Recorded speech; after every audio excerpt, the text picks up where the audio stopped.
Wrestling fans, welcome to the November edition of the MWF Superstar Zone. I'm Dan Mirade. What a month it has been here in the Millennium Wrestling Federation. Cyberstars was on fire with the superstar of sin, Scott Reed, taking on the stalker, Dylan Cage, with enforcer Ron Simmons, the 2012 WWE Hall of Famer at ringside, plus Jay Freddy and Slick Wagner Brown in that intense grudge match the two had. President Bear will be joining me in studio momentarily to talk about what we have seen. But what about the big two events coming up? Now literally just weeks away. Starts off with MWF Holiday Headlocks, Sunday, December the 2nd at MWF Studios. You have a chance to meet the man we just mentioned, Hall of Famer in WWE and college football, Ron Simmons. He'll be available for autographs, photos, even in-studio interviews. It's a one-in-a-lifetime opportunity to meet Ron Simmons in a format such as this. All kinds of discounted wrestling merchandise will be available for fans in studio as well as those online. More details on the event page, plus Road to the Gold, Saturday, December the 29th at the Everett Rec Center in Everett, Massachusetts. We have the return of the wild and unpredictable Boogeyman. You never know what we are going to see from this crazed individual. He loves the MWF. He's coming back to get you. And if that wasn't enough, it's the return of Carlito, a man we've seen several times here in 2012 in the MWF. Last time we saw him was at Soul Survivor 8 when the MWF TV champion Straight Edge Brian Fury, now a member of the Uprising, screwed him out of the MWF TV title. VIP packages and tickets went on sale yesterday on Halloween. Get yours now. Also notable for Road to the Gold, we're going to be having a competition for someone to earn a main event spot at Soul Survivor 9. On Thanksgiving, we'll be announcing 12 competitors. They will compete in 6 singles matches. The winner of those 6 matches will go on to a 6-pack challenge. The winner of that sudden death 6-pack challenge, December the 29th, goes on to the main event at Soul Survivor 9. March the 9th from Memorial Hall in Melrose. Tickets for Soul Survivor 9 also go on sale Thanksgiving. We're going to take a brief time out. When I come back, we will be joined by the President.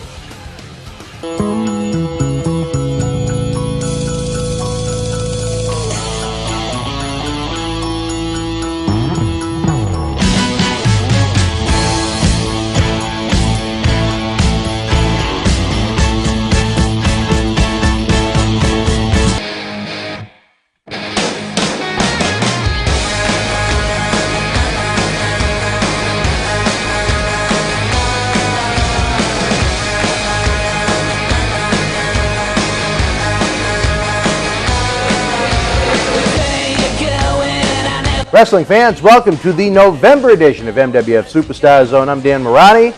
Big month here in the Millennium Wrestling Federation, as all November sweeps are, but I am once again very happy and honored to be joined by the president of the MWF, Millennium Wrestling Federation North, Paul Bear, Percy Pringle III, wherever you want to know him, love him as, following him at WWE Earniverse. The man that does it all. President, how are you? It's the holiday season. Thanksgiving's upon us. Christmas is coming. What you gonna get me for Christmas? Well, I suppose I do have to kiss your rear end since you are the boss around here, and I have to, do what... Yeah, you booked my hotel rooms and everything too, so I might as well look forward to something equal to that. I'll request an extra pillow the next time you're in town. Yeah, I have to bring up my own fly swatter with me. Oh, we're full of bed bugs. Come on.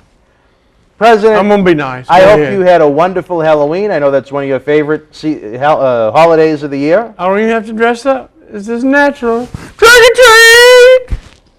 Do all of your neighbors, are they familiar with the... They won't let their children come in my yard. Really? They think I'm a freak. But I'm not a freak. Well, am I? It's a different story for a different time. Okay. We talked about it last month when you joined us. What a match we really had as the main event of MWF Cyberstars this month. Superstar of Sin, Scott Reed. Stalker Dylan Cage. He's the MWF Southern Heavyweight Championship. No titles were on the line because that's only defended below the Mason-Dixon line. You set up Ron Simmons to be the enforcer at ringside to make sure that nobody got involved in the match and nobody got out of the match. And Dylan Cage certainly tried to do that. Even Todd Hansen had to make sure he didn't get over the barricades. There was a lot of excitement going on in this match. But in one night, it just seems like the superstar of sin, Scott Reed, really elevated himself here in the Millennium Wrestling Federation in what was an outstanding matchup. Without a doubt. There's no glass ceiling in the MWF. You know, a young wrestling talent has an opportunity to go as far as they want to go. And we have some great athletes in this company. And just by that match that you're talking about, even though I'm a little upset with Dylan Cage, some of his past doings while he was part of my dynasty, if you will, the trifecta of terror, they're young athletes that are hungry, and they'll do anything to get what they want, and they want that gold. They want the title because they know the people, the wrestlers, the athletes that have the titles around their waist make more money. And that's what it's all about, is making more money. So they'll do anything to make more money, except try to run over Ron Simmons. When they turn around and think they're going to run away from that ring and see big Ron Simmons there, they have second thoughts. And a couple times they tried to make the escape, and like you said, Todd Hansen had to step in and throw them back over the barricades, which that's where they belong. They belong inside the barricade. They belong inside the ring. But two fantastic athletes, two fantastic performers that I'm very, very proud of. We just have an outstanding roster here, without a doubt. It seemed like, to my naked eye when I was calling the matchup, that just Dylan, you know, I hate Dylan, you know that. It wouldn't hurt my feelings, to say the least, if he dropped dead. But he is an outstanding professional wrestler. I have to give credit where credit is due. He has had some of the greatest matches in the history of this company, even before you managed him. You remember way back in MWF history, he was managed by the lovely Talia, now known as Velvet Sky. But it just seemed like he was getting, what do I have to do to put him away? He couldn't get the job done. Then he ran into Ron Simmons. He wasn't going to get by him. Then as a last resort, after he couldn't do the job with Scott Reed, Todd Hansen's waiting for him. Another man that hates his guts for what he's put him through. Todd has been out of action now, outside of that little, another thing we can talk about at a different time, when Todd decided to insert himself into the gauntlet match at Soul Survivor 8, but we really haven't seen Todd in regular competition for near a year, both him and Luis Ortiz. So everyone around here hates Dylan Cage. I mean, that's not taking away anything away from his ability, but personally, everyone hates him. What Scott Reed did in one night on November Cyberstars was just phenomenal. Well, I certainly believe what goes around comes around. How you treat people, it's all going to come back on you sooner or later. And Dylan Cage is going to get what he deserves sooner or later. And there's no telling when that's going to be. But it's going to be something very creative, and it's going to come from this mind right here. And I have a very creative mind, a very deviant mind. And I can come up with some matches that'll curl your hair. Oh, you don't have any hair. Or curl somebody's hair. But you haven't seen a minuscule part of what Percival Pringle III is able to do. You got to remember, I've managed almost 40 athletes in the years that I've been in this industry. You know, from the Undertaker in WWE and Kane, all the way down all over the country. The missing link of the Pringle dynasty. And I'm not trying to blow smoke or push my history down your throat. Not for nothing, but you know, I think it's good for the fans to know the history of your career. Go to my website. Go to percypringle.com, and I don't have to say no more. It's all right there. So many athletes, even before they quote-unquote made it in WWE, you had managed them and guided them and molded them all over the country. Rick Rude, Ultimate Warrior when he was Dingo Warrior. Stone Cold Steve Austin you managed when he was young with long blonde hair. When they all started, I was with them. I managed Undertaker in his first match he ever had in the professional wrestling, in the Sportatorium in Dallas, about 1987 against Bruiser Brody. I was part of the wrestling school that Steve Williams went to, under the leadership of the late gentleman Chris Adams, who he learned from, the school that he went to there at the Sportatorium in Dallas. I managed the then Dingo Warrior, like you said, who became the Ultimate Warrior. And I could go on and on and on. So I've got the experience. I have the ability, like we talked about last month, to look at these guys, to study their matches, to look at their tapes and pick out bits and pieces. And it's almost like a puzzle, putting a puzzle together and developing the athlete that we need to carry the MWF gold around their waist. I think that's a very great topic we just brought up, because it says right there, even if you are in the Millennium Wrestling Federation now, even though most people will recognize you for what you did in WWE with Kane and Undertaker and Mankind, that here you had these legends. I mean, I don't care what anyone says. I consider Steve Austin to be the biggest star in the history of the business for what he drew during his time, but that's a different story for a different time.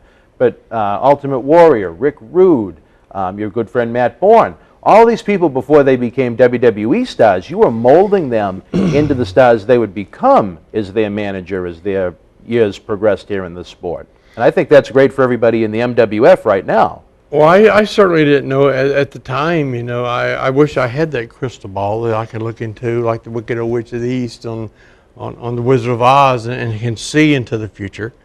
I didn't know what was going to happen to these guys 10, 20 years later. I was looking at the present. And that's what I'm doing right now in the MWF. I'm looking at these tapes and studying these tapes. And I'm looking at the present. And then we're going to work on the future and what the future holds in store. The human eye is not seen, nor the human ear is not heard what Percival Pringle III can do for MWF. Well, I would love to speak to the superstar of sin, Scott Reed, to get his thoughts on the big matchup after it took place. Of course, Dylan with his little wild home videos that he makes that we've been seeing for years. Speak to him. Get him down here in the studio and let's just speak to him. Well, anyone is welcome here in the MWF. We always have an open panel, whether it's one of our television programs, an internet segment, and so on and so forth. Even Von Johnson? Well, he's been indefinitely suspended. I don't know when he'd be welcomed back. Well, we might need to bring him in here and give him a little talking to. Anybody can be replaced. You two can have an exclusive sit-down Even together. Bull Montana can be replaced. The Jackal can be replaced. No, you cannot replace the voice of the MWF. Even you remember him from Mass Madness. Yeah, the only madness around here right now is you. Look at them shoes. Oh, put them feet down. What do people want to see that? No one can see my feet, President. Thank you. Nonetheless, I have to ask you this. Dylan Cage, you know, to be honest, this month, some may say he had his ass handed to him. And no Iron Sheik references, but he was perhaps humbled in a way. With everything he did when he was ultimately revealed as the MWF stalker, where he mained 10 people over the course of time, are you worried that he may come after you outside of the wrestling event auspices? I've had the best come after me. I've had the best bury me in concrete. I've had the best push me off of a 80-foot ladder, more or less, over the top of the studio, scaffolding. I've been locked into a freezer, and I still come back. I still come back. You're almost like the Phoenix from Greek mythology. I don't think I'm like the Phoenix from Days of Our Lives. I might have a Phoenix tattooed somewhere. Oh, I do have a tattoo. Is it black? It's none of your business what my tattoos say. Well, so you're not all that worried. Because I have to say, Dylan, do I look worried? Well, I mean, if he got you one-on-one, are you going to take him? I can't. No, because I'm not a wrestler anymore. Well, that's what I mean. If he set up some kind of a physical assault on you like he's done to so many other people, what are you going to do? I'm not going to do nothing, but I got somebody that will. Who do you got? It's none of your business. Well, I want to give away all my secrets because I know that little Indian boy is watching right now, probably smoking his peace pipe and watching him. And you know me, Dylan Cage. Look into my eyes and look close. You know me. You know it's going to come back on you sooner or later, whether it's tomorrow or whether it's next year at the birthday bash. It's coming back. And I know where you live. I know where Lumber, South Carolina is. I've been there before. I can find you. You're easy to find. Well, I have been hearing a lot of chatter. I don't know about you from your sources, but that sleazebag, John Cena Sr., is not happy about what's going on up here in the north. He's never happy about anything. If it's not the size of his cigars or whatever. He's never happy about anything. I mean, my Lord, look at his son. His son's one of the biggest superstars in the history of our industry. I don't even think he's proud of his own son. But when you watch the WWE show, there he is hanging over the barricade. He's always there. But that's probably the only time he sees his son is when he's in Boston. I don't know about their personal relationship, as Johnny and I have never been exactly buddy-buddy either. I did respect him at one point up until the inside job was exposed, thanks to you. But down in MWF South, they have some big events coming up, and who knows what they may have planned. I know they wanted to kind of extend the olive branch, so to speak, in this, what's becoming an uncivil war between the North and the South. Do you want to see MWF North talents going down there in what could be a proverbial danger zone? There's no danger zone. I'm Southern to the core.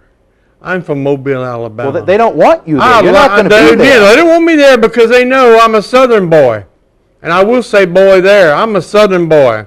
Roll Tide. So you think maybe the reason they didn't want you around is because you're almost too South for them? Because I know I was Southern before them boys were ever born. Well, I don't know about Senior. Oh no, I'm not senior. No, I was. Oh God, he served in what? The Korean War, World War I. There's no telling about him. Well, I mean, no matter what you think of him, he has money, and there is some intelligence in his brain. He doesn't worry about what he may come up with to retaliate about what happened to his MWF Southern champion. I don't care about his money. I don't care about his experience in professional wrestling, because I do believe in the 23 years I've been associated with the WWE that I received a check or two. I'm not standing in line at the food bank. So, Cena, I ain't scared of you either, you old goat. I'll be glad to step in the ring with you.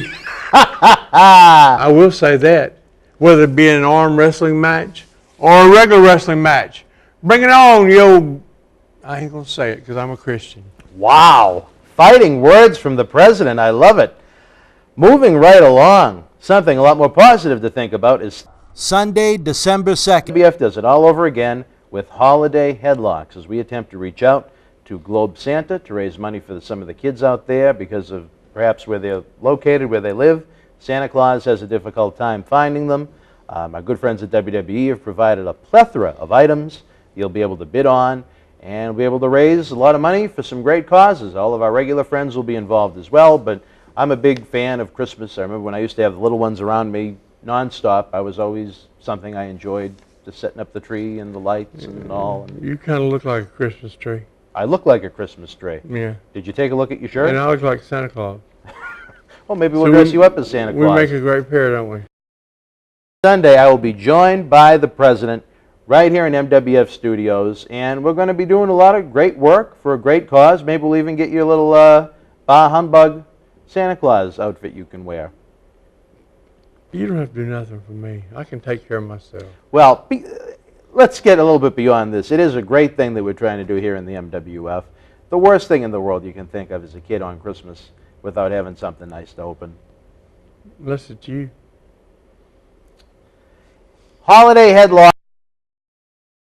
I understand that Bah Humbug himself, while supplies last, every order that comes through is going to receive an autographed picture of you absolutely free that you'll be signing even later on today, in case we're busy on the day of the little telethon auction online that we do.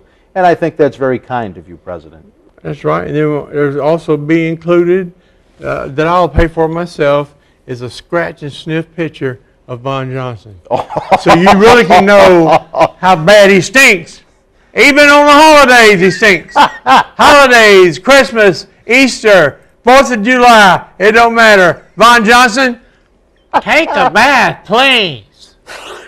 Oh, my God. Well, President, you are an interesting Tell character. it like it is. Put it down on your calendar now, fans. BostonWrestling.com. The President and I will have a lot of fun, and we're going to do a lot of good work for a lot of good nonprofits. Again, that's something, as we mentioned last month, we're very proud of what we do. Absolutely. I mean, we're not trying to sit here and brag and pat ourselves on the back and make highlight videos of it, but it's a great feeling to be able to give back to those that need a helping hand. As I've said many times to several people, professional wrestling can do a lot of good for a lot of people when it's in the right hands. And MWF is in the right hands, and we love to give back to the fans, and we're going to give it back to you. And again, not trying to pat ourselves on the back, but if you ever read the letters that come into the office. I have. I remember one time from one of the Boys and Girls Clubs, all the kids drew pictures from when they came to the matches. And I mean, if that doesn't get some kind of a reaction out of you, I don't know if you have a heart inside of you. I saw a picture of one they drew you. You look like the Scarecrow and the Wizard of Oz standing there in the cornfield. Do you go that way or that way? And he says, I go both ways. Oh, my. Are you kidding me? Really? It is almost. I saw it. See, if I can get over on him, I can get over on anybody. And that's the truth. Well, ever since I developed post-concussion syndrome, my Bobby Heenan wit isn't alive in me anymore. But nonetheless, I'll give you some more concussions. Let's talk about some of the. Let's have a three-way match. Me, you, and Cena. How about that? Prez, all I gotta do is stomp on one of your bad feet. Well, yeah, that would do a lot of damage. But you'd be talking like the Iron Sheik. I can't believe it. I can't believe it. Boy, Paul Bettany messed up my feet. I can't believe it. Paul Berry, yeah. Yeah, Paul Bettany. We've been getting along so well. There's no need to talk like that. But we got into a little bit of the Brian Fury Al Snow issue last month. But the uprising right now, again, JBL is so focused on everything he's doing with BeyondRugbyBermuda.com, which is the charity that he created with his wife and other friends down there to help underprivileged kids in Bermuda. I mean, I almost think at this point, he looks at the uprising almost like a stock that he's holding on to. Putting his life on the line climbing these mountains. He almost got blown off the mountain when he was in Russia. He's climbing like 7 mountains. The highest peak in each continent. Exactly. And giving it all back to the kids. And I know Cena Sr. used to tear me apart to no end, but despite what his wrestlers, his faction does here in the MWF, I personally get along with, and I like John Layfield, and I think what he does is, out of this world. You don't see a lot of people. I'm a 45-year-old man with a broken back that has no experience climbing mountains from where he's from, literally going around the world to try and do this and then planting the WWE flag where he stops. Well, he's climbed some mountains in the ring. He climbed a Big Show. Oh, there you go again. You mentioned that last month. I think he even climbed on me one time. But Uprising is almost in a state of, or I should say was in a state of flux. JBL, he has been known to be almost like rough riding CEO of any corporation. He got rid of the fat. I resemble that remark. It was not intended towards you, but Tommaso Ciampa, the $1 million investment, reconstructive knee surgery. It's going to be a long time before we see him in the ring again. Sonny Yi 2000, the final graduate of the Yi Dojo in Osaka, Japan, competing here in the Millennium Wrestling Federation. He was deported back to Japan. Basically, that left Slick Wagner Brown at this time as the only full-time member of the Uprising here in the MWF. I wonder if somebody had something to do with that deporting thing. I wonder if somebody that smokes his own cigar with his pictures on it had something to do with Sonny Yi getting thrown out of the country. You think that sleazebag? It wouldn't surprise me. You think that sleazebag would even though he's focused now on what goes on in the Carolinas, would go after Sonny Yi 2000? It wouldn't surprise me in the least what John Cena Sr. will do. I wouldn't trust him as far as I could throw him. I sure don't want to throw him anywhere except in the trash can. I honestly never thought about it like that. But start thinking. Well, that's why you're the president. Sometimes you think outside the box. I am the president. I am not a crook. Well, Sonny Yi remains in our hearts here in the MWF. It has been almost a year since he passed away. Yeah, I think he would be a little upset if he found out that his namesake now has been deported back to Japan. Who knows if we'll ever see him in the MWF again. But Slick was entrusted with money available to him, which I imagine is quite a lot, to woo straight edge Brian Fury, the MWF TV champion, and one of the hottest up-and-comers here in the Millennium Wrestling Federation ever, Julian Starr, into that Uprising camp. So now you have Slick, Fury, Julian Starr. You have Tommaso Ciampa on the sidelines right now ready to come back. Who knows if Sonny E even comes back to the United States. But that is becoming a very, very revamped, dangerous faction again. There's some fantastic things going on in the NWF in the Boston area, and it's just going to get better and better and better as the new year ushers in. I promise you. Well, it's going to be a very interesting December here in the MWF. On Cyberstars, What a Main Event has been signed. Young Julian Starr, as we just mentioned, the master of the 450, will be taking on in singles competition one of the finest professional wrestlers to ever come out of New England, move for move, match for match, pound for pound.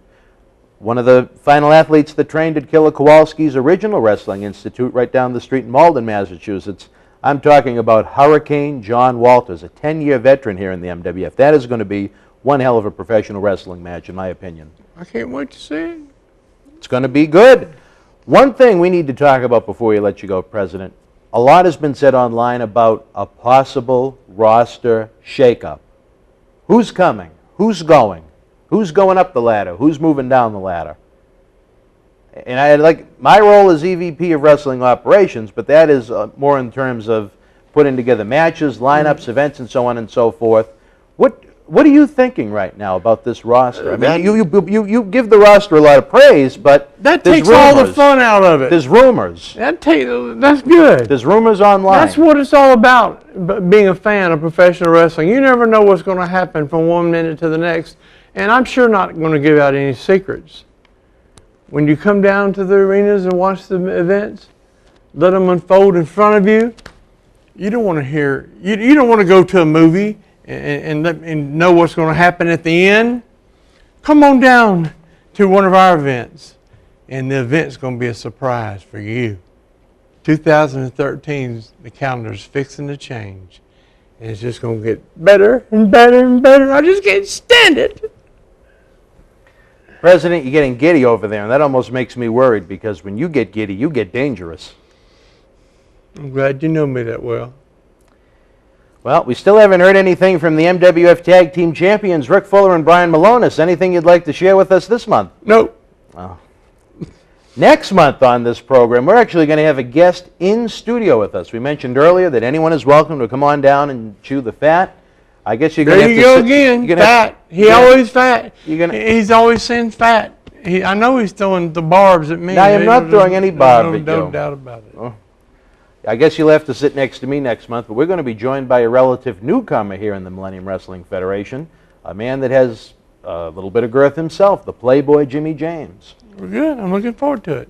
He, on Cyberstars, will be taking on, in addition to the Julian Starr, John Walters main event, he'll be taking on multi-time MWF Tag Team Champion Bo Douglas, an athlete, despite a resume of his own, 4-time MWF Tag Team Champion, another graduate of Killer Kowalski's school. He's lost.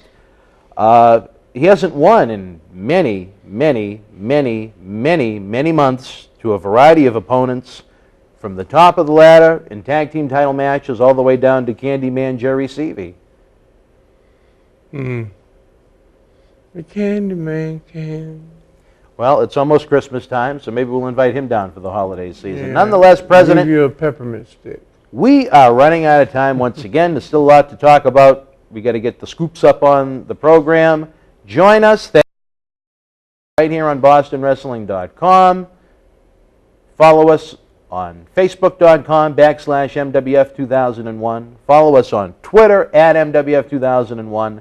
We're going to have some great stuff to help out some great kids out there in the Boston area. And I give my Thanksgiving to you, the wrestling fan. But you know what? It's still nice you're doing it. Anyway, fans, it's always a pleasure and an honor to be joined by a man with his resume. I have to give credit where credit is due. He always ends it with a lie. It's almost Thanksgiving, fans. He hates me. He can't stand me. I'll be thankful when I don't have to listen to this anymore. See? We'll catch you next time.